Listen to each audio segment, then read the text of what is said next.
श्री राम जय राम जय जय राम।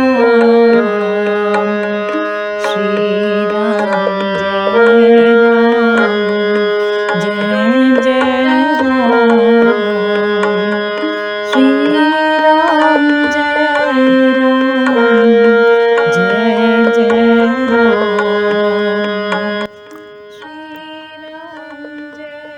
मुझे उनके प्रथम दर्शन एकाएक और अनपेक्षित ही मिले, जब मैं मानसिक रूप से इसके लिए तनिक भी तैयार नहीं था। मैं अपने कॉलेज के मित्रों के साथ अलमस्त जीवन व्यतीत कर रहा था।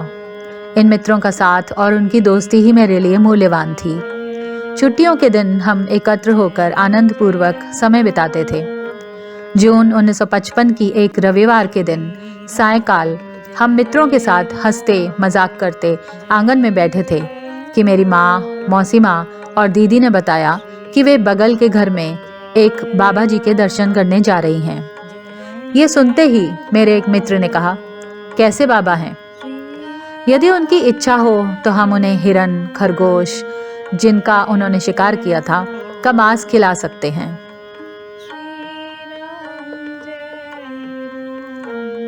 माँ ने उसे डांटते हुए कहा कि साधु संतों के बारे में इस प्रकार की बातें नहीं बोलनी चाहिए। मैं ये बात इसलिए बता रहा हूँ जिससे ये स्पष्ट हो सके कि हम लोग उस समय पूर्णतया आध्यात्मिक और धार्मिक विषयों से कितने अनभिज्ञ और दूर थे। अभी आधे घंटे भी नहीं हुए थे कि वे सब लौट आई। इनमें से किसी ने दर्शन करने का परिणाम जानना चाहा।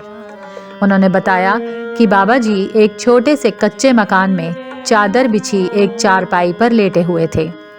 एक दीपक जो मध्यम प्रकाश देता था जल रहा था, जिससे उनकी धुंधली छवि दिखाई पड़ती थी। जब इन्होंने महाराज जी को बताया कि पास के ही घर से वे उनके लिए आई हैं, तो वे उठ बैठे और कहा, जाओ। लेकिन उनके बार बार जाओ जाओ कहने पर भी माँ लोग नहीं हटी, तो बाबा ने दीदी का नाम लेते हुए कहा, कमला, तुम घर जाओ। तुम्हारे पति के कुछ बंगाली मित्र आए हैं, जाकर उन्हें चाय पिलाओ। मैं प्रातःकाल तुम्हारे घर आऊंगा। ये हमारे लिए आश्चर्यजनक और कौतूहलकारी था। बाबा को दीदी का नाम कैसे मालूम हो गया, और ये भी कि हम लोग चाय पीने की इच्छा कर रहे हैं। इसलिए इस व्यक्ति में कुछ विशिष्ट शक्ति अवश्य होनी चाहिए। मित्रों का समूह ये कहते हुए अपने अपने स्थानों को चला गया कि कल प्रातःकाल पुनः आकर हम उस व्यक्ति से स्वयं मिलेंगे। हम सब में एक उत्कंठा सी जागृत हो गई थी। अगली सुबह दीदी ने उनके लिए एक बड़े कमरे को व्यवस्थित किया और हम दोनों उनको बुलाने गए। जब हम पहुंचे तब वे चारपाई पर लेटे हुए थे। हमें देखते ही उछल से पड़े। मेरा हाथ पकड़कर कहा, चलो। हमारा स्थान निकट ही था, फिर भी वे तेजी से चल रहे थे। दीदी उतनी तेज नहीं चल सकती थी और पिछड़ गई। घर में प्रवेश करते ही उन्होंने पहला वाक्य कहा, अब से मैं यहीं ठहरा करूंगा। मैं आश्चर्यचकित था। मुझे विश्वास भी नहीं हुआ कि इस व्यक्ति ने अयाचित ही अपने को हम लोगों पर लाद दिया। इस समय तक वे हमारे लिए अनजाने से थे। उनकी एक कृपा हमारे समझ से परे थी। वस्तुतः मुझे तो ऐसा कुछ भी नहीं लगा कि ये उनकी कृपा थी। ऐसी ही प्रतिक्रिया हमारे उन कुछ मित्रों की भी थी जो बाबा जी को यदा कदा हमारे यहाँ ठहरा हुआ देखते थे। उन्होंने मुझसे ऐसे बाबाओं से सावधान रहने को कही जिनके उद्देश्य पूर्णतः कल्याणकारी नहीं होते। प्रारंभ में मुझे उनके कथनों में कुछ भी असत्य नहीं लगता था, किंतु जैसे जैसे समय बीतता गया मैं बाबा से ऐसा पाशबद्ध होता गया कि उनसे मुक्त हो पाना असंभव हो गया। अंततः मैंने मानसिक ऊहापोह से मुक्ति पाली और अपने को उन्हीं क्रियाशील शक्तियों के अधीन कर दिया जो मेरे ऊपर निरंतर कार्य कर रही थी। माँ, मौसी माँ और दीदी उन्हें अपने घर देखकर प्रसन्नता और उत्साह से भर गई थी। स्वागतोपरांत वे कहती थी कि वे कितनी भाग्यवान है और उनके लिए जलपान बनाने चली गई। मैं अकेला उनके पास रह गया था। उन्होंने मुझसे पहला प्रश्न पूछा, क्या तुम शिवोपासक हो? मैं शिव का उपासक नहीं हूं, किंतु तुम शिव मंदिर तो जाते हो। हाँ, ये हो सकता है कि मैं कभी शिव मंदिर में गया हूं। तब उन्होंने कहा, तुमने तो मंत्र दीक्षा भी ली है। मैंने स्वीकार कर लिया। ये अजीब सी बात थी कि मैं दक्षिणेश्वर के शिव मंदिर में 1935 की मई में हुई भेंट को स्मरण नहीं कर सका। ये तो बहुत दिन बाद मुझे अनुभव हुआ कि ये तो वही बाबा जी हैं जिन्होंने मुझे मंत्र की दीक्षा दी थी, यद्यपि इसके लिए माँ और मौसी माँ बहुत दिनों से कह रही थी। कई वर्षों के पश्चात जब महाराज जी अपने भक्तों के साथ जगन्नाथ जी की तीर्थ यात्रा के क्रम में दक्षिणेश्वर पहुंचे तो उन्होंने उन लोगों को वह शिव मंदिर दिखाया और बतलाया था कि ये वही शिव मंदिर है जहां पर उन्होंने मुझे मंत्र दीक्षित किया था। बाबा जी कमरे में बैठे थे, तभी उनसे मिलने कुछ लोग आए।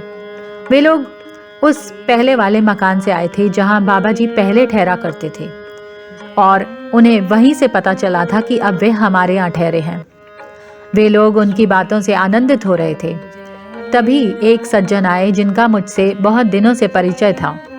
उन्होंने बहुत लोगों की भीड़ देखकर खिसकना चाहा, लेकिन बाबा जी ने उसे पुकार कर जोर से कहा, तुम घूस लेते हो? वो डर गया। ये प्रश्न कई बार दोहराया गया, लेकिन वह चुप रहा और कांपने लगा। उसने कहा, इस नौकरी में तो सभी घूस लेते हैं। बाबा जी ने उसकी बात बीच में ही काटते हुए कहा, तुम अपराधी हो। वो जोरों से कांप रहा था और जैसे ही गिरने को हुआ कि लोगों ने पकड़कर उसे बैठा दिया। सभी उसके प्रति दयालु हो गए, किंतु बाबा जी की भाव भंगिमा वैसी ही रही। ये व्यक्ति आबकारी इंस्पेक्टर था और घूस लेने के अपराध में निलंबित किया गया था। उसने अपना अपराध आबकारी आयुक्त श्री केहर सिंह के समक्ष स्वीकार कर लिया था। श्री केहर सिंह जी वहां बैठे हुए थे।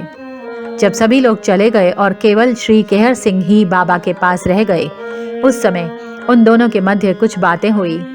क्या बातें हुई ये नहीं पता चला। हाँ, बाद में कुछ ही दिनों में वह इंस्पेक्टर अपने पद पर पुनः प्रतिष्ठित हो गया। उसने ये अपराध भी स्वीकार किया और यह पश्चाताप के कारण अपराध मुक्त होने का उदाहरण था। बहुत से भक्त आते रहे। बाबा जी इनसे कमरे में बैठे बात करते रहे। वे एकाएक उठे और केहर सिंह को अपने साथ आने को कहा। श्री केहर सिंह की कार द्वार पर ही खड़ी थी। मेरा शिकारी मित्र, जिसने बाबा जी को मांस खिलाने की बात की थी, रिक्शे में सवार कहीं से मेरे घर आ रहा था। ये देखकर कि बाबा कहीं जाने वाले हैं, जल्द ही बाबा जी से मिलना चाहता था, किंतु बाबा जी कार में बैठकर चले गए और वह कुछ दूर पर ही खड़ा रह गया। अनेक प्रयत्नों के बाद और मौसी माँ के उस अपने पुत्र के लिए क्षमा याचना करने के उपरांत ही 6 वर्षों बाद बाबा जी ने उसे दर्शन दिए, जबकि उसकी पत्नी और पुत्रियां प्रारंभ से ही बाबा जी के दर्शन पाती रही। जब बाबा जी लौटे तो उन्होंने मौसी माँ और मुझे साथ लेकर भोजन किया। दीदी रसोई घर में उनके लिए चपातियां बना रही थी। उनके लिए चपातियों को रसोई से लाना और परोसना और उसे शांत रहकर देखने को मेरा विचित्र सा अनुभव था। इस समय बाबा जी एक दूसरे ही प्रकार के व्यक्ति हो गए थे। उनके मुखमंडल से सुखापान और कठोरता का आभास, सभी की मनुहारों और विनती सुनकर चीखना, ये सब गायब था। बड़ी ही प्रसन्न मुद्रा में मुस्कान बिखेरते हुए माताओं के लिए ये लीजिए और वह लीजिए तथा तनिक और खाने के आग्रह सुनते हुए उन्होंने अपने भोजन समाप्त किया। उनसे कुछ देर बातें किया और तत्पश्चात अन्य लोगों को भी भोजन कराने भेज दिया। इस समय भीषण गर्मी थी, सभी पसीने से तर थे, किंतु बाबा जी अपने बिस्तर पर ऐसे लेटे थे जैसे गर्मी उन्हें छू तक नहीं गई हो। अपराह्न मेरे 3 मित्र आए, जिनमें से 2 डॉक्टर थे और सरकारी सेवा में थे। बाबा ने उनमें से एक को प्रसन्नतापूर्वक स्वागत कर अपने पास बिठाया और सभी से कहा कि ये तो साधु है।